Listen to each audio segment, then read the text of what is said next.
Welcome to the Clear Admit MBA Admissions Podcast. I'm your host, Graham Richmond, and this special episode is a continuation of our very popular Admissions Director Q&A series. Today, I am thrilled to welcome Kirsten Moss from Stanford's Graduate School of Business. Kirsten's title is Assistant Dean of MBA Admissions and Financial Aid, and she's done a number of things in her career to date. But one thing I should note is that she also served as Director of Career Services and Director of Admissions and Financial Aid at Harvard Business School. So she truly has extensive admissions experience at some of the world's leading programs. Kirsten has an undergraduate degree in economics, government, and sociology from Harvard University, an MBA from Harvard Business School, and a doctorate in psychology from William James College. Kirsten has been at the helm of admissions at Stanford for 4+ years now, I think. So welcome, Kirsten. So nice to be here. Thanks for that kind introduction, Graham. Sure. So I know we have a lot of kind of questions to tackle. But the first one that I wanted, and I hope I didn't steal too much of the thunder, I wanted to hear a little bit about the journey that you've taken to land this current role. Like, how did you end up in admissions and at Stanford specifically? Yeah. I actually began my career in investment banking on Wall Street before pursuing my MBA. So wow. I know that we get many financial applications, folks from finance, so it's always nice to have that background. But post-MBA, I really spent the last couple of decades focusing on my passion, which is leadership assessment and development. And it's been primarily in higher education. So as you said, I had the great privilege of leading both the Career Services Center and Admissions and Financial Aid at HBS. And then after moving to the West Coast, I think one of my favorite career moments was working in the classroom as a leadership facilitator at Stanford and our famed course called Interpersonal Dynamics. Mm-hmm. Some may know it as touchy-feely. And that's where I also sort of bit the leadership bug at that point. So I went on to get my doctorate in psychology, where my research focused on leadership assessment, specifically on behavioral-based interviewing, which is what we do at Stanford as well. And then also worked in the private sector in executive recruiting. And that was fun for me because instead of looking at the early stage, where our candidates are right now, early in their career, I was able to work on assessment and training, coaching of more senior executives. So you could really see the whole leadership journey. And then when the Dean of Admissions came open at Stanford, it was 4 years ago, 4+, as you said. What an opportunity to come to an institution that I really admire. Excellent. Yeah, it sounds like a really interesting journey. And I feel like a lot of the experience you have it just must be great to have done a doctorate in this field and then to be in this role of kind of looking at, candidates and trying to assess, leadership and other traits. So I guess that kind of dovetails with the next question I had, which is I'd like to know, what do you really like about your job? And also if you're willing to share maybe something that you don't like so much about the job. Absolutely. I think you just hit the nail on the head. One of my favorite parts of my job is the assessment piece. And I feel such a responsibility to get this as right as we can, to treat each candidate fairly and be really clear what we're looking for and how we evaluate. So my background dovetails nicely, but I'd say like the absolute favorite is undoubtedly getting a chance to review applications. So I try to block off maybe 2 to 3 days a week during our application round and work from home. And so assessing candidates has my full attention, and it's wonderful. I always wake up, I'll go for a run or go for a workout, sit down with my big cup of tea in front of the computer and just know I have the day to dive into essays and recommendations. And that's my passion. Okay. And what about something you don't like? Yeah. That's right. You asked me about the dislike. Honestly, if I look back over the last, and I've done it twice now, as you said, at HBS and now here, the thing I dislike most about being a dean of admissions is that the role can often feel all-encompassing. And I'm often catching up over the weekend or late in the evening. Unlike other jobs I've held, in this one, there just don't seem to be enough hours in the work week to get it all done. And as those out there know, probably during these COVID times, working at a high speed overtime is fine for a while, but at a certain point you need to recharge and unplug. So if there's one thing I could change, maybe I'd scrunch the job into a little bit more reasonable hours. That makes sense. And I will say, just like going back to what you said about what you like about the role, I will say, I think that The thing that keeps MBA admissions interesting is just how diverse the applicant pool is. I mean, people just come from every possible, kind of field and just from all over the world. I mean, I just feel like it's got to be a lot more interesting than maybe some other disciplines where you might be reading applications and they're sort of very similar. So I love that diversity that you see over and over again in MBA admissions. What about a Stanford stereotype that you would like to debunk? This one is easy, Graham.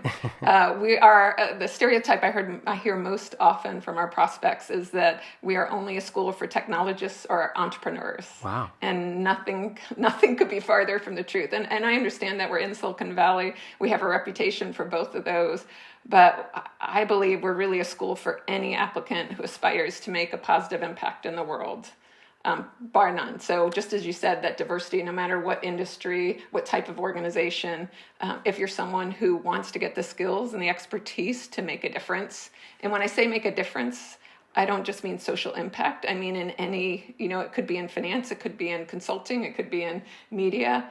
But if you're someone who aspires to do that, then we're interested in hearing from you. And I think one of the things that's unique at Stanford is in our program, we're really helping each admit uncover what is the work that's most meaningful to them. We have a big emphasis from even how we write our application essays to, the work you do when you come in, because we believe it really does start with the candidate. It starts with them to understand where they're going to find meaning and then help them build expertise in that arena. It could be cross-functional anywhere at Stanford University. And then finally, we want them to develop the confidence and leadership capability to fulfill those aspirations. Because if you don't believe that you can do it, it's not going to happen. So please help me debunk this myth that if you don't love technology or you don't want to be an entrepreneur, then you shouldn't come to Stanford.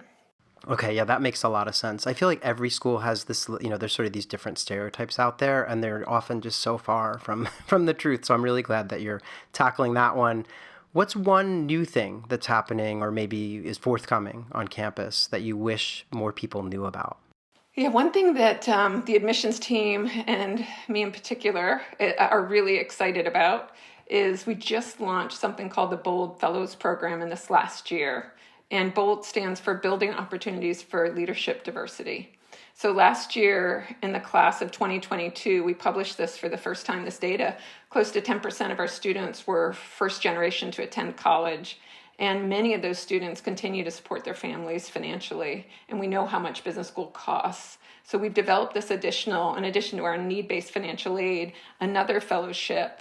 And it's really for any student who qualifies for a financial aid can apply for this. And our goal is to ensure that all students can attend Stanford regardless of their financial resources. And the selection process is it's need-based, and it's also for students who show a commitment to diversity. So we will just this fall be announcing our first 20 fellows, and hopefully students who are in this application round right now or thinking of applying will also consider applying for the BOLD Fellowship. Oh, that's great news. Yeah, that's terrific. I feel like that's a good segue since you just mentioned, people applying and thinking through all the different steps. So can you walk me through the life of an application? Obviously, applicants know what they do on their end. They pour their heart and soul into their essays and they upload everything. They have to, manage their recommenders so that they submit their stuff and everything. But then they hit submit and there's this sort of void often. And so if you could just tell us what happens when you get the file and maybe walk us through until someone gets a decision. Thanks for asking, Graham. We know our application is perhaps one of the longest out there, so there's multiple essays, and actually if you spend time, it's a significant amount of time to read each and every application. So once the applicant submits, they are reviewed by the members of our admissions committee, and that's over a period of weeks for us to read and review all of those different applications. And then from these assessments, approximately 1,000 candidates are invited to interview. And we tend to think of it almost as 2 applicants for every seat in the class. And then once the interview evaluations are submitted, the admissions committee reviews the complete file again, holistically, to determine who will be admitted. Oftentimes, I think candidates believe that interview is this critical, am I going to make it or not? It's really for us this one more data point. So we have a live opportunity to speak with a candidate that we put in the context of that whole application again.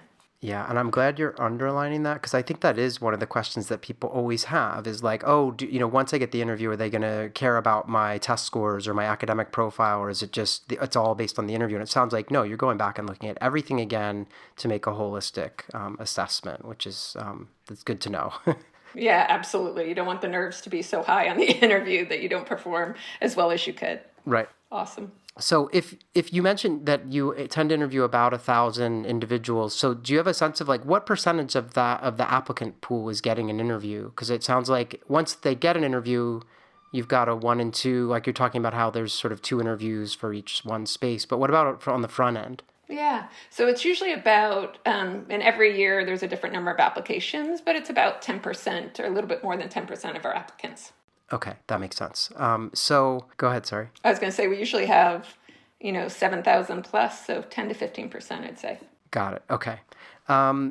If you had to give candidates one tip about the application essays, what would it be?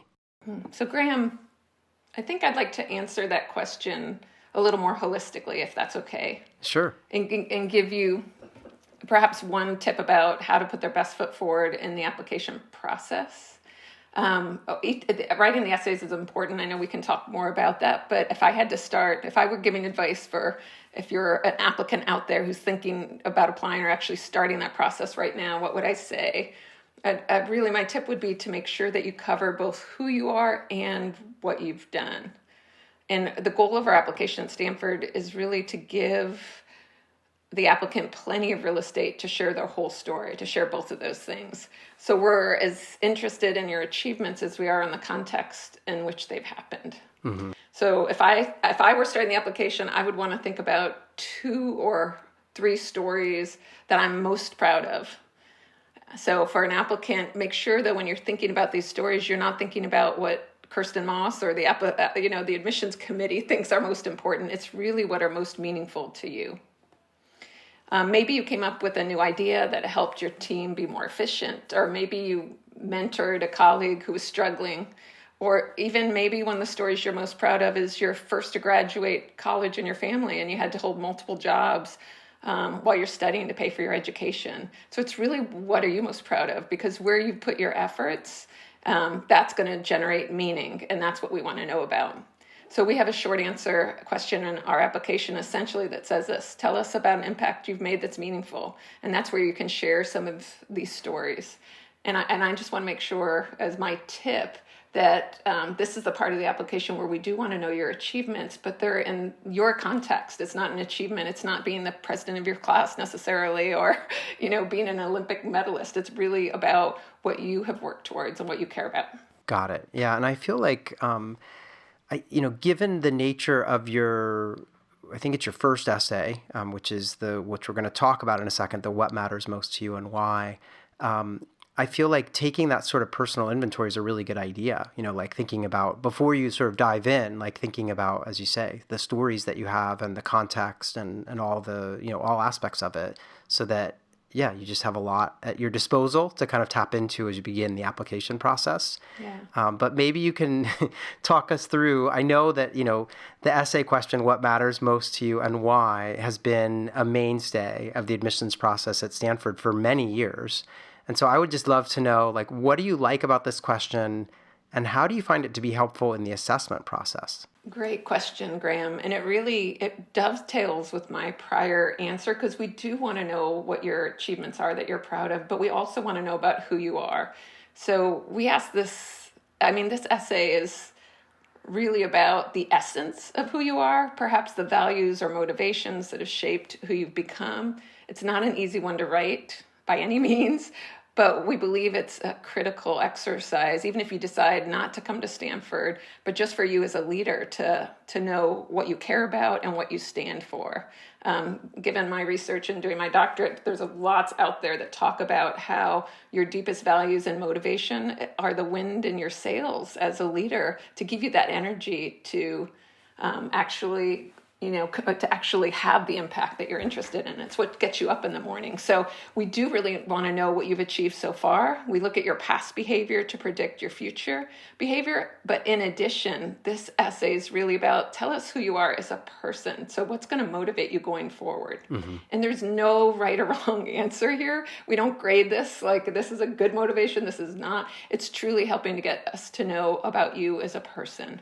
Excellent. Yeah, I feel like it's funny that you said whether you apply to Stanford or not, because I have a colleague of mine who I co-host the Clear Admit podcast with usually. He's like has this bee in his bonnet about how he thinks that everyone should answer this question when they start the MBA application process. We need him on the show. I know. Awesome. And he just never stops saying that. And I'm always like, okay, yeah, it's actually a good idea because it is a really great way to think about like, why are what are you doing? What's the reason? What gets you out of bed? What are you, so very interesting. I do want to know more. In yeah, part, could I go on? Yeah. Part of that too, if you talk to our current students and recent alumni and say, what's the hardest thing about going to Stanford, the vast majority will say it's FOMO.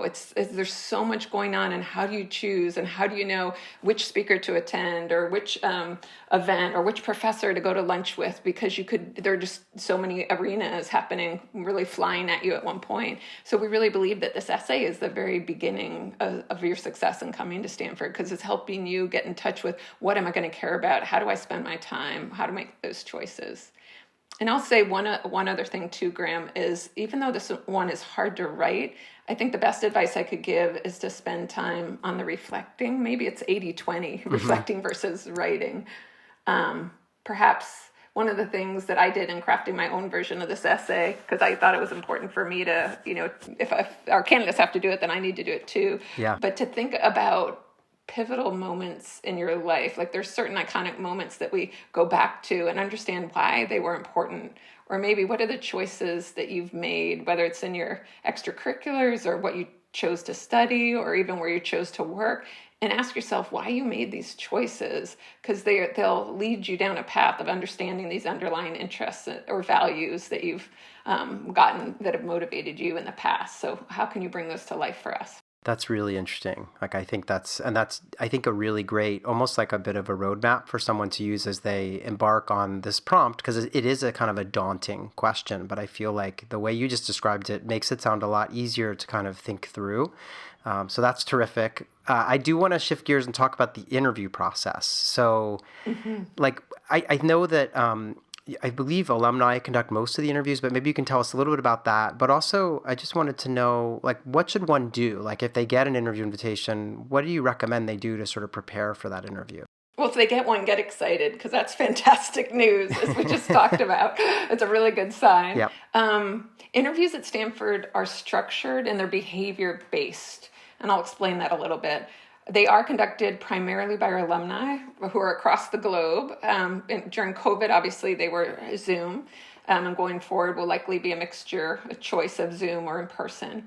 And all of our interviewers are trained in this methodology. So in your application, a candidate has a chance to tell us about the impact that they've had, essentially these achievements that are meaningful. And you've written about them in your application, as well as we learn about them through your recommendations. But we really learn about them, on paper without being able to ask any probing questions or learn more. So the interview is really an opportunity for you to share these same stories. You'll be asked questions like the one I talked about before. Tell me about a time you had an impact that was meaningful to you. So they'll be that basic, or tell me about a challenge, or tell me about a time you've worked on a team. There will be lots of ways for you to bring the stories that you think are most meaningful to bear in the interview. And we're going to want to know, I want you to be the hero in your interview. So I've told you what the questions are. All you need to do to prepare is to be able to say, what was the context or challenge that you faced? What did you do about it? And then why was it meaningful? What was that impact from your perspective? And these stories can come from your university or your professional organizations, extracurricular activities. Some applicants made an impact in sports. Some might have done it in like music or art. Others even in their religious communities, or for some in their family. we're really truly agnostic about what kind of story is told. We care more about how it has created a positive impact for the applicant or for their communities. And so in some ways, this interview should be not stressful, because I can really give you a clear indicator of how to show up and prepare for them. You can expect your interviewer, if you're telling the story, to ask you some probing questions. Maybe they want to, if you said, I was able, my boss gave me some resources to make this happen, they might say, oh, what were the resources? Tell me more about that. What kind of conversation did you have in order to obtain these? We'll be looking for those details to understand the context a little bit better.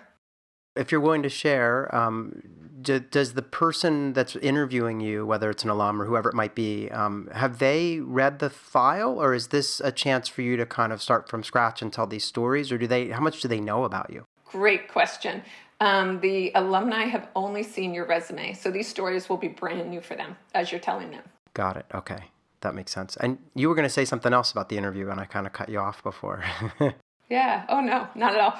I'll say one more thing about the alumni. They will send in an evaluation to us, and that's one of my favorite things, too, about the admissions process, is getting a chance to read all of these interview assessments. So then they'll come back to the interview committee. I was also going to say it's a 45-minute interview. The last 15 minutes you'll have an opportunity to get to know the interviewer better. So there's someone from the community who's been to the program. So please come prepared to both talk about, in addition to your stories, why you're interested in the MBA and Stanford, and also questions for your interviewer and what their journey has been like, because that's really a chance for you to understand a little bit about our culture.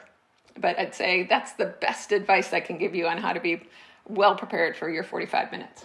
Yeah, that's terrific. And I was going to ask you, actually, if how much of the time, or if they get a chance to just interact with the alum in the context of like probing them about, what was it like to go to Stanford, or even talking about their career. So that's terrific. I think that is one of those great benefits when you get to connect as an applicant with someone who's a member of the school's community and has, attended the program and stuff. So that's terrific that you guys provide for that and kind of bake it in.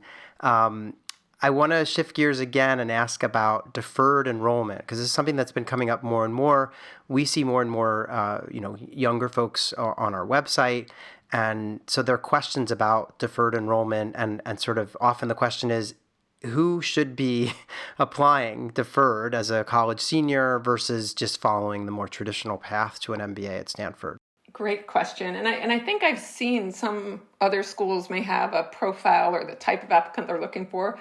We really welcome all applicants who are interested in becoming leaders.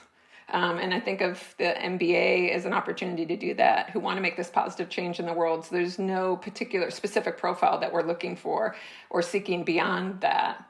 Applicants can apply in any of our 3 rounds, although many target the 3rd round. And candidates for the deferred program are assessed using the same evaluation criterion that we use for the direct admits. We just recognize that the context is very different because you're coming from college and haven't worked yet. So we'll be looking for, as I said, we'll still be looking for those stories. Many more of them likely are coming from college. We'll still be looking for what you're intellectually curious about, what you've studied, and we'll also be looking for your perspectives that you bring to the classroom and getting to know you through that what matters most and why essay. Got it. Okay. That's good to know. I think, you're right. There are some programs where they say, oh, this, our deferred program is specifically for this type of undergrad or something, where they're trying to like appeal to a certain profile or something. So that's good to know. Another thing that I have to ask, just given the times that we currently live in, is what do we need to know about COVID and your sort of current plans? I know everything's a little bit fluid, but do you expect to have sort of in-person classes this fall for the MBA students? And also, do you know if you'll be doing campus visits at any point in this coming academic cycle, or does that seem still up in the air? So at this point, we're planning for, I call it back to normal for the class of 2023. We have current students on campus already this summer who are in that situation right now. We are requiring students, faculty, and staff to receive vaccinations unless there's a health or religious reason not to. And we've not yet resumed class visits, so that's still up in the air. We will likely do it at least beginning this winter, if not a little earlier. So keep your eyes on our site to see additional information about that. We're really, this will depend on the course of the pandemic and how it develops. Yeah, that makes sense.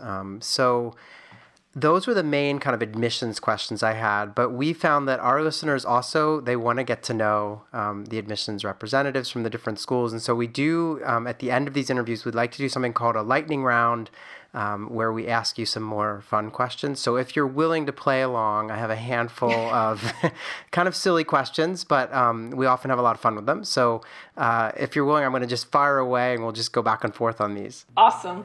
I'm up for it, Graham. All right. So I think I know the answer to this first question based on a clue that you gave earlier in this episode, but I'm going to ask it. Do you prefer coffee or tea?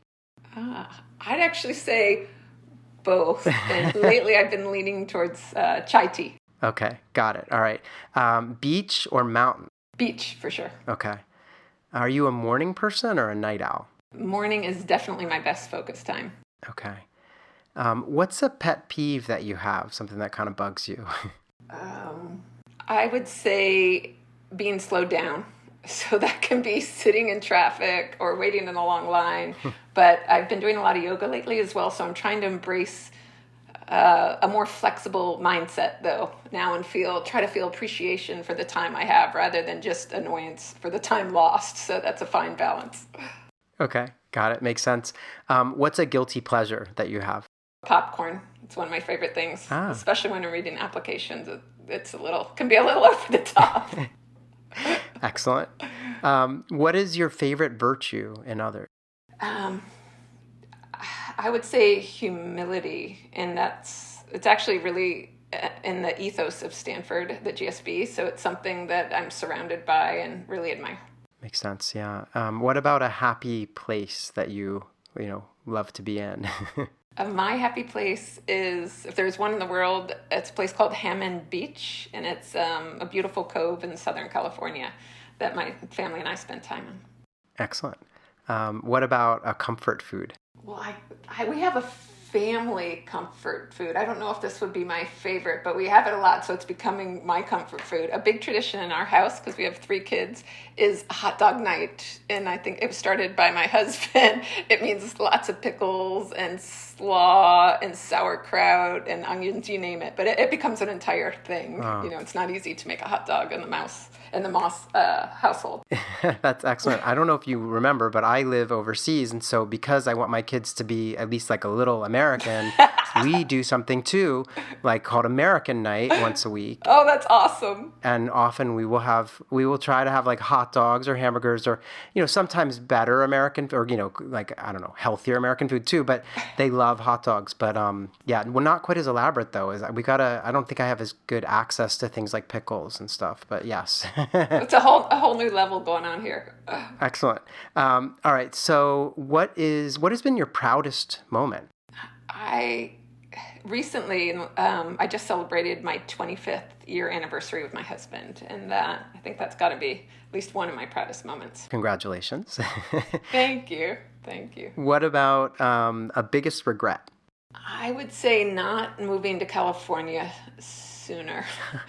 When I was graduating from college, I had some job opportunities on the East Coast, and I came out for spring break, and I thought, wow, this would be so cool to get to California, and I really couldn't find, dig one up by myself, and I sort of let that dream die, but now I'm here, I'm like, dang, it would have been nice to get gotten out here a decade or 2 earlier. Got it. All right. So there's no return to the East Coast in your future, it sounds like. You're sold. Yeah, I'm sold. Makes sense. All right. So what is one thing you would change about the way that you were raised? That's interesting. So this is a journey that I've been on where I discovered this. I think if I could change one thing, it would be learning to share my, I call them negative emotions or maybe sad emotions with others more easily. My mother is British, and she always taught us to have a stiff upper lip no matter what the problem. She grew up in World War II. There's so many things that they survived in England at the time, which has its benefits. But now as a leadership coach, I've learned over time that showing a wide range of emotions, being able to show almost, all emotions, whether it's sad, excited, frustrated, angry, that connects you with others and makes you more authentic. So I find that would be, if I could go back, it might be having an opportunity to just be sad. And that would be okay. Yeah. a long answer to the lightning round there. No, but it's a really good response. And I think that, I feel like the field of leadership and, management, it's just really evolved over time to where, authenticity and being able to express yourself is actually, it's clearly an important thing. So makes sense. Although I understand the perspective of someone who maybe lived through the war and all that stuff. So yeah. How about a superpower that you wish you had? This one's easy. I definitely would love to breathe underwater. No doubt. I could live in the ocean. That would be awesome. Oh, that is so cool. It's funny. We've had a lot of I want to fly or be able to teleport or whatever, but this is original and very cool. And I, as someone who's been scuba diving, I totally get, imagine you can just... Exactly. Just hang out there, right? That's awesome. That would be awesome. All right. This is maybe an unfair question, but which part of the Stanford admissions process would you most like to skip if you were applying today? So this is funny because it's... no surprise, the GMAT or GRE, but why it's funny to me anyways, is when I recently received my doctorate 4 or 5 years ago, in order to even apply to the program, I had to take the GRE. So I completely empathize. And I remember literally dragging that GRE workbook with me where at whatever meeting I was going to, wherever I was traveling, I had that thing for months. So if I had to do it again, I really would have a hard time with that because it was really tough the first time. Yeah, that makes sense. All right, and this one's just for fun. What's the best thing that you've either read, watched, or listened to recently? So just this last weekend, I finished My Year Abroad, a novel by Chang-Rae Lee, and it was phenomenal. I don't know if you've heard about it. It just came out pretty recently. The two main characters character development was remarkable. It was sort of like Holden Caulfield meets Yoda. It's really, really cool. So highly recommend it for anyone who likes a good novel. Wow, excellent. Okay. I'm keeping a list because I've been talking to other admissions directors, so I'm getting all kinds of great... I'm going to have plenty of books to read this summer, which is great. So Kirsten, I really appreciate you making time out of I know you're super busy, so I really appreciate you making time to chat and to share a lot of insights. I think that folks tuning in who are, obviously interested in Stanford have got a lot to, there's just a lot of really good tidbits here for them to go on as they begin their application process. So thank you so much for making time. Oh, it was such a pleasure, Graham. Always wonderful to speak with you. So everyone stay tuned to the Cleared Mid MBA Admissions podcast for more Q&As, as well as our weekly Wiretaps episodes. And as always, thanks for rating and reviewing this podcast wherever you listen.